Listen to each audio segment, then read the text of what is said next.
Good evening. आप लोगों के बीच में पुनः से हम सेवा देने के लिए हाजिर हो चुके हैं। ये 12 का दूसरा क्लास है। हम लोग पहली क्लास में सेंटेंस के बारे में जानने की कोशिश किए थे कि सेंटेंस क्या है, नहीं है, किसे कहते हैं, नहीं कहते, कितने प्रकार के होते हैं, नहीं होते हैं। ये सारी बात एक कहानी के माध्यम से हम लोग जानने की कोशिश किए थे।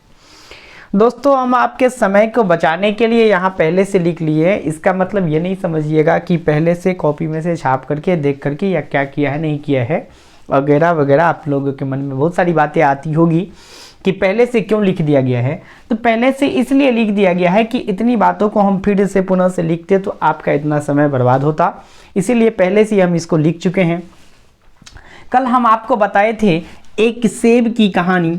जो एक सेब था, एक सेब की कहानी को लेकर के, एक फल विक्रेता की कहानी को लेकर के हमने आपको सेंटेंस को समझाने की कोशिश की थी कि कैसे एक फल विक्रेता अपने फल को, सेब को बेचता है। कि सेब के बारे में हम बताया था कि यह एक मीठा सेब है, सेब मीठा होता है, सेब मीठा नहीं होता है। तो किसी ने कहा कि क्या सेब मीठा होता है, फिर कोई कहता है सेब मीठा नहीं होता है, फिर कोई कहता है सेब क्यों मीठा होता है, फिर कोई कहता है कि सेब क्यों नहीं मीठा होता है। तो इस तरह के बात को हम लोग पहली क्लास में समझ चुके हैं, जान चुके हैं। अब हम लोग आते हैं कि सबसे पहले ये बात जानने की कोशिश करते हैं कि उस दिन बता दिए थे कि सेंटेंस 5 तरीके के होते हैं। पहले हम लोग ये बात जानते हैं कि सेंटेंस किसे कहते हैं, सेंटेंस होता क्या है। कहा गया है कि a word and groups of words, a word and groups of words which makes a complete sense is called sentence। यानी कि एक शब्द हो या एक से अधिक शब्द मिल करके एक कंप्लीट मीनिंग का मतलब होता है जो अपना पूरा का पूरा मीनिंग देता है, पूरा वाक्य देता है, सेंस देता है, उसी को हम क्या कहते हैं, एक वाक्य कहते हैं। थोड़ी सी हैरानी आपको होती होगी। क्या हैरानी होती होगी कि आपने अभी तक केवल इतना देखा होगा, a groups of words which makes a complete sense is called sentence. आपने अ वर्ड को कहीं पर लगते हुए नहीं देखा होगा। जी हाँ दोस्तों, हम आप लोगों को ये बताना चाहते हैं कि ये जो डिफिनीशन है, हमने यहाँ पर ए क्यों रखा, हमने ए इसलिए रखा। हम आपको थोड़ा सा बता दें, यहाँ पर इसकी जानकारी हम आपको बता देते हैं। ये हम बताना चाहते हैं आप लोगों को। आप लोग जो लेटर पढ़े होंगे, जैसे ए से लेकर के जेड तक, ये जो 26 लेटर है, इस 26 लेटर में ये सब लेटर है।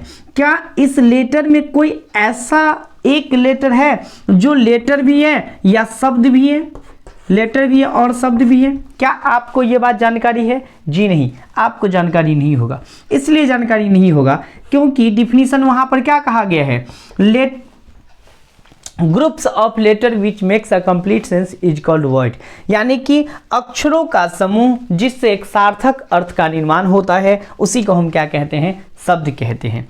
लेकिन मेरा अपना क्या मानना है, हमारा अपना थॉट क्या है, क्या कहता है, जब एक शब्द यानी कि एक लेटर एक शब्द नहीं कहा सकता है, जैसे कि आप यहाँ पर देख सकते हैं इस बात को। हमने यहाँ पर लिखा क्या, ए लिखा, फिर हमने क्या लिखा, बी लिखा, सी लिखा, डी लिखा, ई लिखा, एफ लिखा, जी लिखा, एच लिखा, फिर आई लिखा। ये सब क्या है, सब एक लेटर है, ये सब लेटर है, सब लेटर है, ये सब लेटर है ना। अब इसी में से हम 26 में से वोवेल और कॉन्सोनेंट को मिला करके लाते हैं। जैसे हमने यहाँ पर APPLE लिखा, तो ये एक शब्द हो गया। क्यों शब्द हो गया? क्योंकि ये एक मीनिंग दिया, तो ये एप्पल एक शब्द कहलाया। जरा देखिए यहाँ पर, क्या हम यदि आपसे ये बात कहें कि आई एक शब्द है, तो आप इसको नहीं मान सकते हैं। क्यों नहीं मान सकते हैं? क्योंकि कहेंगे इसमें तो अक्षरों का समूह है ही नहीं, सर हम इसको कैसे मान सकते हैं कि ये शब्द है। बंधु, इतना बात मुझे बताइए कि जब ये शब्द नहीं है तो शब्द ही मिलकर के एक वाक्य का निर्माण करता है। तो आई हैव अ पेन, यहाँ बताइए, यहाँ पर भी ये ए है, अकेले है, और यहाँ पर भी आई अकेले है, तो ये इसमें तो कोई अक्षर आकर के मदद नहीं किया, कोई लेटर मदद नहीं किया, फिर भी ये शब्द है तब ना ये एक वाक्य है, क्योंकि शब्दों के समूह से एक वाक्य बनता है। तो ये शब्द है, ये शब्द है, तब ये एक वाक्य है। यदि ये एक अक्षर शब्द नहीं बन सकता है तो ये यहाँ पर ये वाक्य नहीं बन सकता, तो ये सेंटेंस नहीं बन सकता है। जी हाँ दोस्तों, इसको समझने की कोशिश कीजिए कि ये जो आई है, ये आई भी एक शब्द है, तब तो एक शब्द की भूमिका निभा करके एक वाक्य को कंप्लीट कर रहा है। ये ए भी मेरा क्या है, एक शब्द है। तो हम कैसे समझेंगे कि ये मेरा शब्द है, ये मेरा लेटर है? जब आई का मीनिंग लेगा, यानी कि आई लिखाएगा, तब ये लेटर होगा। लेकिन जब आई को हम क्या समझेंगे, माई समझेंगे, तब ये कंप्लीट मीनिंग देता है। आई मतलब माई होता है कि नहीं होता है? आप लोग रटे हैं, आप लोग पढ़े हैं, आई का मतलब क्या होता है, माई होता है। तो माई एक शब्द हो गया। ए जब तक ए रहेगा तब तक ये लेटर होगा। जब ये ए किसका काम करेगा, एक का काम करेगा, यानी कि मीनिंग देगा, तब ये शब्द कहलाएगा, तब ये लेटर नहीं कहला सकता है। इसीलिए मैं अपने डिफिनीशन में इसको लेकर के आता हूँ कि a letter and groups of letter which makes a complete sense is called word, यानी कि एक अक्षर जो है, एक लेटर जो है, ये कंप्लीट मीनिंग देता है, इसीलिए ये शब्द है। ये भी कंप्लीट मीनिंग देता है, इसीलिए ये क्या है, एक शब्द है। उसी प्रकार से यदि एक शब्द एक कंप्लीट मीनिंग दे सकता है तो वो भी एक वाक्य कहला सकता है, वो भी एक वाक्य कहलाने का अधिकारी है। इसीलिए हमने यहाँ पर लिखा, क्या लिखा, a word and groups of word which makes a complete sense is called sentence. शब्द और शब्दों के समूह जिससे एक सार्थक अर्थ का निर्माण हो, उसे हम क्या कहते हैं, वाक्य कहते हैं। सुनिए, जैसे अभी आपने देखा, आई हैव अ पेन, हमने लिखा आई हैव अ पेन, मेरे पास में एक कलम है। तो यहाँ पर आई हैव अ पेन जो हुआ, तो ये क्या हो गया, एक कंप्लीट वाक्य हो गया, सेंटेंस हो गया। लेकिन यदि हम इसी प्रकार से हम इसको ऐसे लिख देते हैं, अ पेन हैव, तब जाकर के क्यों नहीं ये वाक्य बन पाता है? क्यों नहीं? ये क्या, ये भी वाक्य है? ये वाक्य नहीं है। क्यों नहीं वाक्य है? क्योंकि सब्जेक्ट तो यहाँ पर है और वर्ब यहाँ पर है। लेकिन अंग्रेजी में क्या कहता है, सब्जेक्ट के बाद वर्ब, वर्ब के बाद में अदर शब्द होना चाहिए, अन्य शब्द होना चाहिए। इसलिए बंधु ये हमारा वाक्य नहीं है, ये हमारा क्या है, वाक्य कंप्लीट है। क्यों? सब्जेक्ट के बाद हमने क्या लिया, वर्ब लिया, वर्ब के बाद हमने क्या लिया, अदर वर्ड्स को ले लिया। चलिए हम लोग आगे बढ़ने की कोशिश करते हैं, क्योंकि हमारे पास में समय कम है। हम आपको जब सेंटेंस पूरी लेक्चर पढ़ाएंगे, पूरी डिटेल पढ़ाएंगे, मेरा जो बेसिक इंग्लिश का क्लास चल रहा है, उस बेसिक इंग्लिश के क्लास में हम सेंटेंस को पूरी अच्छी तरह से लेकर के आएंगे, पूरी ज्ञान हम आपको वहाँ पर देंगे, ये कैसे हुआ नहीं हुआ। लेकिन फिलहाल अभी हमारे पास में कितना दिन है, 60 डेज है, जिसमें आज ये दूसरा दिन मेरा है क्लास। हम लोग क्रैश कोर्स 12 को लेकर के आए हैं, तो 60 डेज में हमको कंप्लीट करना है। तो यह हमारी दूसरी क्लास है। अब हमारे पास में मात्र 58 डेज बचा हुआ है। इसीलिए हम लोग आगे चलते हैं कि सेंटेंस जो होता है, आप लोग सेंटेंस को समझ चुके हैं। सेंटेंस कितने प्रकार के होते हैं, तो there are 5 types of sentence. पहला होता है असर्टिव सेंटेंस, दूसरा होता है इंट्रोगेटिव सेंटेंस, तीसरा होता है एक्सक्लेमेटरी सेंटेंस, चौथा होता है इंपरेटिव सेंटेंस, और पांचवा होता है ऑप्टेटिव सेंटेंस। तो असर्टिव सेंटेंस का मतलब हो गया कथनात्मक, जैसे वक्ता अपने मन की भावनाओं को, यानी कि अपने कथन को किसी के पास में रखता है। जैसे मैं अपने कथन को आपके पास में रखता हूँ। जैसे किस प्रकार से, मैं बीमार हूँ, वो कहता है कि मैं बीमार नहीं हूँ, मैं स्वस्थ हूँ। अब कोई कहता है क्या तुम बीमार हो, क्या तुम बीमार नहीं हो, है कि नहीं? तो बहुत सारी तरह की बातें होती है। तो मानव अपने दैनिक जीवन में जो भी बोलचाल में भाषा को लेकर के आता है, उसी में से एक वाक्य निकलता है। तो वाक्य बहुत तरह के नहीं, 5 तरह के हुआ करते हैं, जो असर्टिव है, इंट्रोगेटिव है, एक्सक्लेमेटरी है, इंपरेटिव है, ऑप्टेटिव है। असर्टिव यानी कि जो साधारण तरीके से अपने मन की बात को रखता है, उसी को हम कथनात्मक वाक्य कहते हैं। प्रश्न का मतलब हो गया कि जिसमें प्रश्न होगा। तो प्रश्न कितने प्रकार के, प्रश्न 2 प्रकार के होते हैं। एक हाँ या ना में आता है, और एक क्या आता है, WH में आता है। तो what is WH, what is yes no question. Yes no question क्या होता है और WH क्वेश्चन क्या होता है। यस नो का मतलब ये हो गया कि जिस प्रश्न का उत्तर हाँ या ना में दिया जाए उसको हम यस नो क्वेश्चन कहते हैं, और जिस प्रश्न का उत्तर हाँ या ना में नहीं दे करके उसका नाम बताना पड़ेगा, उसका रीजन बताना पड़ेगा कि आप किस रीजन से इस काम के लिए करने के लिए जा रहे हैं, तो वही हमारा WH कहलाएगा। तो W और H, जैसे हमने यहाँ पर कहा वाट, वाट मतलब क्या होता है, क्या होता है। वाई मतलब क्या होता है, क्यों होता है। हु मतलब क्या होता है, कौन होता है। हु मतलब कौन होता है। तो ये सब जो है, यही सब तो WH क्वेश्चन है। ये सब, इसी को हम WH क्वेश्चन कहते हैं। ये सब WH क्वेश्चन है और ये यस नो क्वेश्चन है। यस नो क्वेश्चन में हेल्पिंग वर्ब आता है मदद करने के लिए, और WH क्वेश्चन में WH के बाद में हेल्पिंग वर्ब लगता है। तो दोनों प्रकार से ये क्वेश्चन का निर्माण करता है। किसी भी वाक्य को कुछ भी पूछने के लिए, क्वेश्चन पूछने के लिए हम इन दोनों प्रश्नों का इस्तेमाल करते हैं। तो पहला आपको समझ में आ गया होगा कथनात्मक वाक्य क्या है। आप मेरी पिछली क्लास देख सकते हैं, उसमें हम बहुत अच्छी तरह से इसको दोनों को डिफाइन किए हैं, कथनात्मक क्या होता है और प्रश्नवाचक क्या होता है। चलिए आगे हम लोग बढ़ते हैं एक्सक्लामेटरी सेंटेंस में। एक्सक्लामेटरी सेंटेंस का मतलब हो गया विस्मयादि बोधक वाक्य। तो ये विस्मयादि बोधक वाक्य क्या होता है। विस्मयादि बोधक वाक्य का मतलब ये हो गया कि इसमें बात होता है, कोई व्यक्ति जब दुखित होता है, जब कोई व्यक्ति कोई चीज़ अपने जीवन में हासिल कर लेता है, तो वो उत्साह, वो खुशी, वो उमंग जो दिखाता है, वो सारी बातें हम लोग विस्मयादि बोधक में करते हैं। आप लोग गांव घर में सुने होंगे किसी को बद्दुआ देते हुए, कि बद्दुआ का मतलब ये हो गया कि खराब बातें जो निकाल दिया जाता है, जैसे कहता है कि तुम मर जाओगे, तुम्हारा नुकसान हो जाएगा, तुम्हारा ये क्षति हो जाएगा। कोई व्यक्ति कहता है बहुत अच्छा विजय भव, जियो, बहुत दिनों तक जियो, तुम्हारी आयु लंबी हो। ये सब बातें जो गांव घर में आप करते हुए सुनते होंगे। तो कोई कहता है कि तुम्हारी आयु लंबी हो, कोई कहता है भगवान तुम्हारा भला करे, है ना। जब कोई कहीं पर हम किसी यात्रा पे जाते रहते हैं तो लोग मुझे क्या देते हैं, शुभकामनाएं देते हैं, आपका यात्रा मंगलमय हो। ये सब जो बातें होता है, या कोई व्यक्ति अपनी दुख को प्रकट करता है, वो कोई अच्छे आदमी, कोई भले इंसान यदि आपके गांव में मर जाते हैं तो उसको देख करके लोग क्या करते थे, कितने अच्छे इंसान थे, कैसे मर गए, क्या हो गया, नहीं हो गया, लोग उसके बारे में अफसोस करने लगते हैं। उसी को हम क्या कहते हैं, एक्सक्लामेटरी सेंटेंस कहते हैं। तो एक्सक्लामेटरी सेंटेंस में हम दुख को व्यक्त करते हैं, हम अपनी खुशी को व्यक्त करते हैं, हम इसमें दुआ देते हैं, किसी को हम बदुआ देते हैं, किसी की मंगल कामनाएं करते हैं, किसी की अमंगल कामनाएं करते हैं। ये सारी बातें जो होता है वो एक्सक्लामेटरी सेंटेंस में होता है। तो एक्सक्लामेटरी सेंटेंस को पहचानने का ये नियम है। इस सेंटेंस को पहचानने का नियम है कि पूर्ण विराम दिखेगा आपको, यानी कि फुल स्टॉप दिखेगा। इसमें आपको क्या दिखेगा, ये प्रश्न का चिन्ह जिस वाक्य के अंत में लगा रहेगा वो प्रश्नवाचक हो जाएगा, और जिस वाक्य के अंत में ये बैट बॉल आपको दिखेगा, ये चिन्ह लगा रहेगा, ये बैट बॉल वाला चिन्ह लगा रहेगा, तो वो विस्मयादि बोधक हो जाएगा।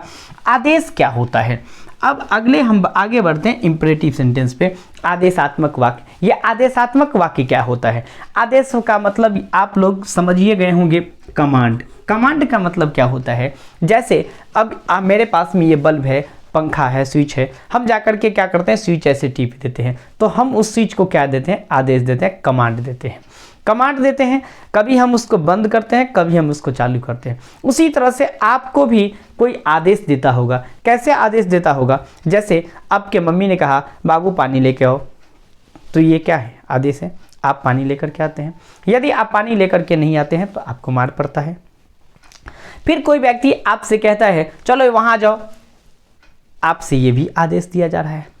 आप धूप में खेलते रहते हैं, आपसे कहा जाता है कि धूप में मत खोलो, डोंट प्ले इन द सन, आप धूप में नहीं खेलिए।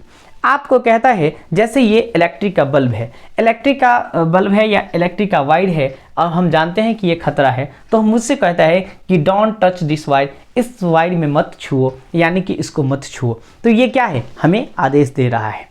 आदेश का मतलब होता है कि आपको वहाँ से रोका जा रहा है, उस काम को आप नहीं कीजिए, उस काम को कीजिए, जो अच्छा है उसको कीजिए, जो बुरा है उसको नहीं कीजिए। तो आदेश ये चीज होता है, यानी कि किसी के ऊपर में एक कमांड थोपना, यानी कि मैं नहीं करूंगा उस काम को तुम करो। जैसे कोई कहता है कि दरवाजा खोलो, कोई कहता है कि दरवाजा को बंद कर दो, ये क्या है? आदेश है। दरवाजा खोलो आदेश है, दरवाजा बंद करो आदेश है, बल्ब को बंद कर दो आदेश है, वहाँ पर मत जाओ आदेश है, उसको मत छुओ आदेश है, धूप में मत खेलो आदेश है। ये सब क्या है? आदेशात्मक वाक्य होता है। आदेश में क्या करता है? आपके पास में मजबूरी हो जाता है, चाहते हुए भी आपको वो काम नहीं करना पड़ता है, आप दूसरे के अधीन में होते हैं, यही आदेशात्मक वाक्य बनता है।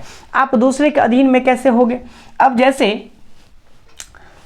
मुझसे कोई कहेगा कि इसको मिटाओ, अब जबरन क्या करना पड़ेगा? मुझे मिटाना पड़ेगा।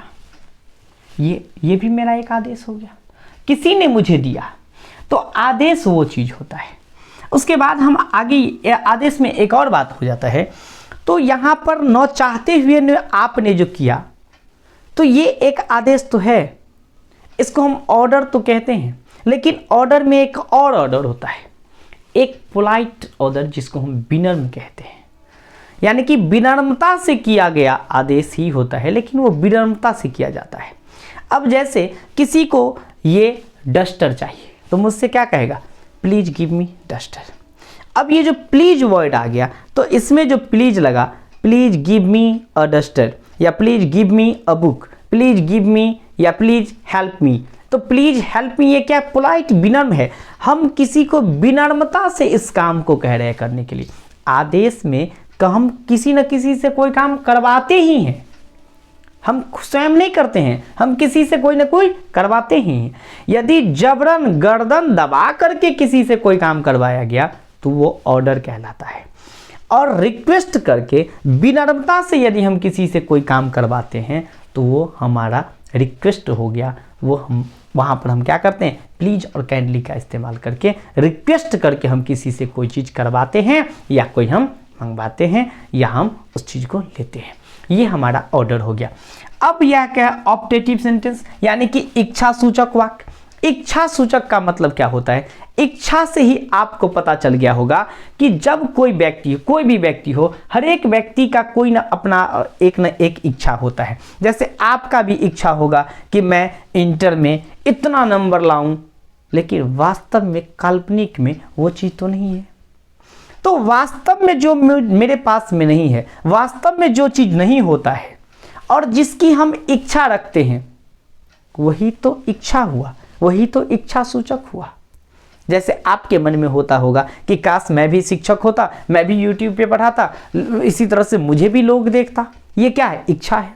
आपके अंदर में ये इच्छा जागृत होती होगी, इसी को हम क्या कहते हैं? इच्छा कहते हैं। ये इच्छा सूचक हुआ। इच्छा का मतलब हमारे मन में जो कोई प्लानिंग चल रही है, कोई योजना चल रही है, हम वो वास्तव में नहीं है, लेकिन हम वो बनने की कोशिश करते हैं, चेष्टा करते हैं, उसी को हम इच्छा कहते हैं। तो ये हमारा हो गया इच्छा सूचक। काश मैं राजा होता, काश मैं प्रधानमंत्री होता, काश मैं CM होता, काश मैं DM होता, काश मैं डॉक्टर होता, काश मैं एक अच्छा पिता होता। तो यहाँ सब क्या होता है? ये सब इच्छा जागृत होती है। तो यही बात होता है, इसी को हम क्या कहते हैं? इच्छा सूचक वाक्य कहते हैं। तो असर्टिव सेंटेंस, कथनात्मक वाक्य, जिसमें हम अपने कथन को रखते हैं। तो कथन दो तरह का होता है, एक पॉजिटिव होता है, एक निगेटिव होता है। यानी कि मैं सेब खाता हूँ, ये पॉजिटिव हो गया, मैं सेब नहीं खाता हूँ, ये निगेटिव हो गया। यानी कि कथनात्मक को दो भागों में बांट दिया गया, सकारात्मक और नकारात्मक। उसी तरह से इंट्रोगेटिव, यानी कि प्रश्न जो हुआ, तो प्रश्न भी दो प्रकार के, एक यस नो क्वेश्चन और एक WH क्वेश्चन। तो यस नो क्वेश्चन को भी दो भाग में बांट दिया गया, एक पॉजिटिव और एक निगेटिव। क्या मैं पत्र लिखता हूँ? पॉजिटिव हो गया। क्या मैं पत्र नहीं लिखता हूँ? निगेटिव हो गया। अब है दूसरा वाक्य WH क्वेश्चन, मैं क्यों पत्र लिखता हूं, ये WH का पॉजिटिव हो गया। मैं क्यों नहीं पत्र लिखता हूं, ये WH का निगेटिव हो गया। अब जैसे एक्सक्लामेटरी सेंटेंस हो गया, है ना। तो आप लोग कहीं पर यात्रा करते हैं तो लिखा रहता है हैप्पी जर्नी, आपका यात्रा मंगलमय हो, और वहां पर पूर्ण विराम नहीं, ये एक्सक्लामेटरी का आप देखते होंगे कि साइन लगा हुआ रहता है। तो हैप्पी जर्नी, है ना। God bless you, God bless you, ये क्या है? एक्सक्लामेटरी को दिखा रहा है। वाह we have won the match, hurrah we have won the match, या वाह ब्यूटीफुल गर्ल। ये क्या है?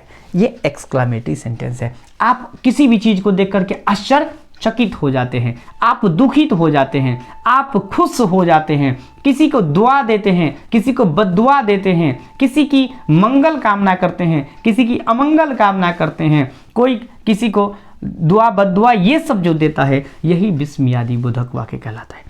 जब हम किसी से कोई चीज करवाते हैं वो आदेश होता है। तो आदेश दो प्रकार का होता है, एक सख्त आदेश होता है जो हमें मानना ही पड़ेगा, और एक होता है पोलाइट आदेश, यानी कि विनम्र रूप से किया गया आदेश, उसको हम रिक्वेस्ट कहते हैं। रिक्वेस्ट करके किसी से कोई चीज़ करवाया गया हो तो उसी को दो भाग में, आदेश को भी दो भाग में बांट दिया गया। एक सख्त हार्ड है जिसमें ऑर्डर यानी कि सब V1 से ये स्टार्ट होता है आदेश, लेकिन विनम्रता में V1 से पहले प्लीज और काइंडली लग जाता है, तो उससे हम समझ जाते हैं कि ये रिक्वेस्ट वाला वाक्य है, यानी कि इसमें रिक्वेस्ट किया जाता है। ऑप्टेटिव सेंटेंस यानी कि इच्छा सूचक वाक्य, इसमें क्या होता है, हमारे मन में जो इच्छा जागृत होती है किसी भी चीज को पाने का, आप लोगों के मन में भी बहुत कुछ पाने की इच्छा जागृत होती होगी, लेकिन वास्तव में क्या है ये आप भी जानते हैं और मैं भी जानता हूं। तो वास्तविक में ही जीजिए, कल्पना में नहीं जिए, नहीं तो कल्पना हम आजीवन देखते ही रह जाएंगे। कहा भी जाता गया है कि सपना वो नहीं होता जो नींदों में देखा जाता है, सपना वो होता है जिसके लिए हमें कभी नींद ही नहीं आता है। यानी कि सपना आप देखते हैं तो चैन से सोइएगा, तब नहीं हो पाएगा। यदि कुछ भी पाने की, कुछ भी इच्छा आप व्यक्त करते हैं, मैं वो बनूं ये बनूं, तो आपको अपने खुली आंखों से सपनों को देखना होगा और अपने स्वप्न पर दिन रात संघर्ष करके तब जाकर के आगे बढ़ना होगा। जब तक जिद्दी नहीं बनिएगा तब तक आपका सपना पूरा नहीं हो सकता है। सपना को यदि पूरा करना है तो जिद्दी बनिए, जिद्दी बनिएगा तब अपने सपना को आप पूरा कर सकते हैं। चलिए ठीक है, थैंक यू, धन्यवाद। अब हम नेक्स्ट वीडियो में लेकर के आएंगे, टेंस लेकर के आने वाले हैं। इससे पहले हम सोचे कि सेंटेंस को पढ़ा देते हैं ताकि टेंस में आपको दिक्कत नहीं होगा। 60 दिन का वक्त है मेरे पास में, इसी में हमें सब कुछ खत्म करना है। चलिए कल फिर हम मिलते हैं टेंस क्लास के साथ। थैंक यू, धन्यवाद।